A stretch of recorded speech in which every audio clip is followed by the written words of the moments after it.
going on, y'all? RayD-TCG coming at you live in the next newest episode of our series, The Locals Deck Profiles. Here we have a friend of the channel and a regular on our videos too, West Russell. You may know him from Willie Westside, the YouTube channel, and he went undefeated today at Fine Art of Baseball. So yep, we're going to be doing a deck profile on him. So what are you running today? So it's actually the same deck I'm building in a series on my channel that will get updated soon.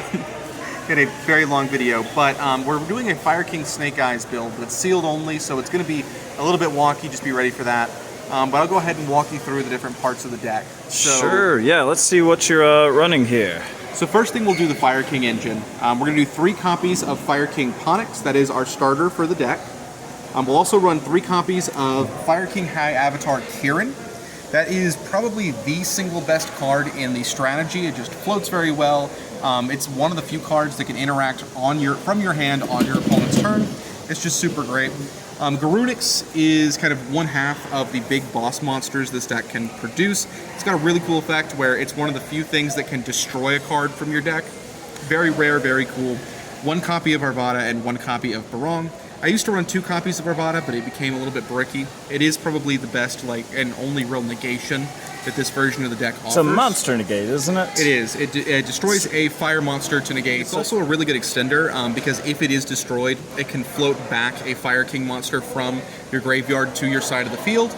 And it has a really cool interaction with Kirin, because they both kind of reborn other monsters. So you'll actually a lot of times use Arvada, reborn Kirin, then use Kirin to reborn Arvada. Really cool synergy there.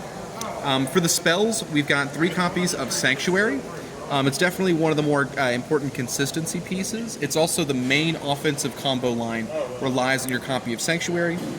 I'm running 2 copies of Island. You can do 3. I think 3 is a little bit bricky.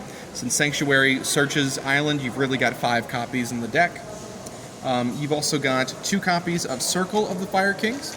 It's one of the best interruption pieces in the deck. It's a good way of stopping a lot of targeted destruction or negation.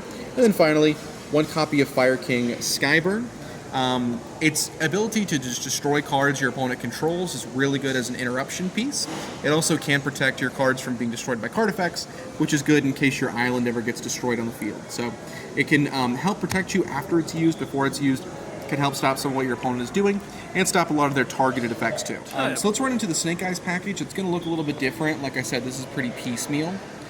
We've got 2 copies of Snake Eye Ash, 1 copy of Snake Eye Birch, 1 copy of Snake Eye Oak as our little guys. We've also got 1 copy of Flamberge and 1 copy of Diabellstar rounding out the end of the package.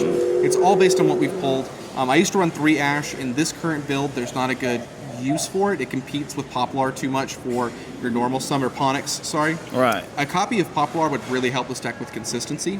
We only have 2 spells also. That's just based on what we've been able to get access to. So Divine Temple of the Snake Eye and Original Sinful Spoils. If we didn't have this card right here, this whole package could be wiped and it would be useless effectively. Right. But this was actually how I was able to get over and deal with one of Ray's towers in the feature match. So love this little engine right here. It just really helps with consistency, helps with getting over things that can't be destroyed or we can't really beat over. Our attack stats for this deck are relatively low compared to a lot of others. So being able to get over these large towers, that's one of the few ways we can do it. Finally, we have kind of our searchers and other things.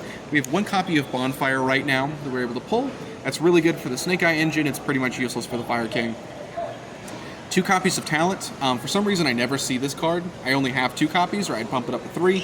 It would be very useful if I could ever find it. 3 copies of Prosperity. Not a lot of versions of this deck run Prosperity. For us, it's our most important and useful searcher.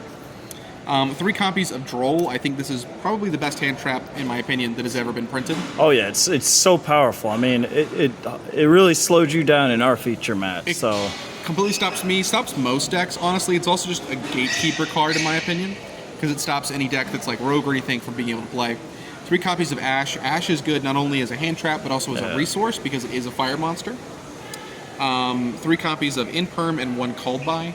I think in the future, I'd probably change out Prosperity for like Crossout.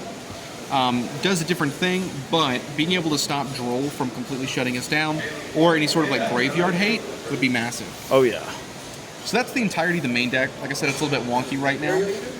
extra deck. Yeah, let's take a look at this extra deck here. So we have one copy of SP Little Knight, probably the luckiest I've ever been. Was able to trade into that. One copy of D Cold Talker Heat Soul, one of Selene, one of Hida, one Promethean Princess, one Ambla Whale, one IP, and one Crusadia Abramax.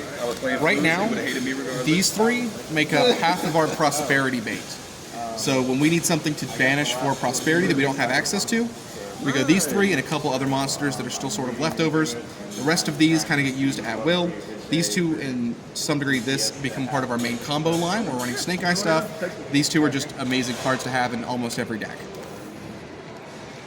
Beyond that, we are running one copy of Dingirsu, two copies of Vernix Eternity, one copy of Tantrum Toddler, and one copy of Time Thief Redoer. And finally, one copy of Garura. This is a bit of a leftover from our old version. I've also got, and I might have left it in the deck somewhere, might have gotten stuck to something. I'll find, there it is. One copy of Intis. These two are leftovers from when I was doing sort of the Dogmatica package. Time Thief Redoer, we could have gone into it previously. Now it's just part of the Prosperity engine. Dingirsu I've never needed to go into, but it's good to have. Vernix Eternity is our boss monster for the deck. It's pretty much a mandatory.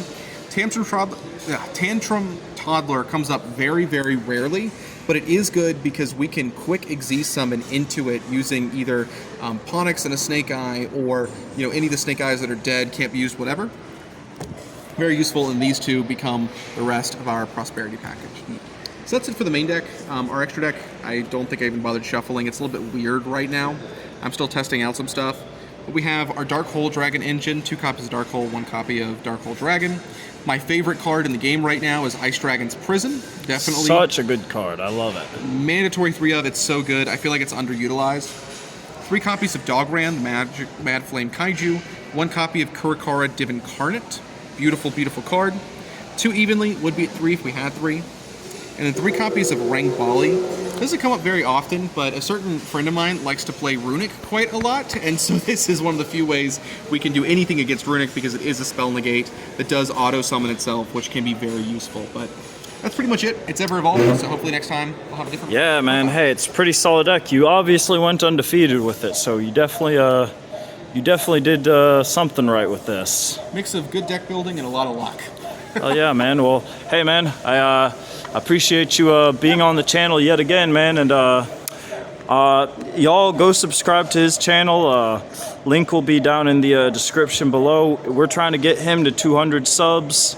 I'm trying to get there too, but he's a lot. Both of us to 200. Yeah, right. He's a lot closer, so I'm trying to get him there first. So, yep. And oh, and also let's not forget the custom extra deck sleeve. Look at that. So it is an image of the banner. That was drawn for me years ago. I don't even remember where, but yeah, my buddy got me these, and they're pretty sick. Love it. Such a cool design. But hey, man, I appreciate you being on the channel yet again, and thanks for having me. Yeah, we'll have you on again soon. Awesome. Pass turn.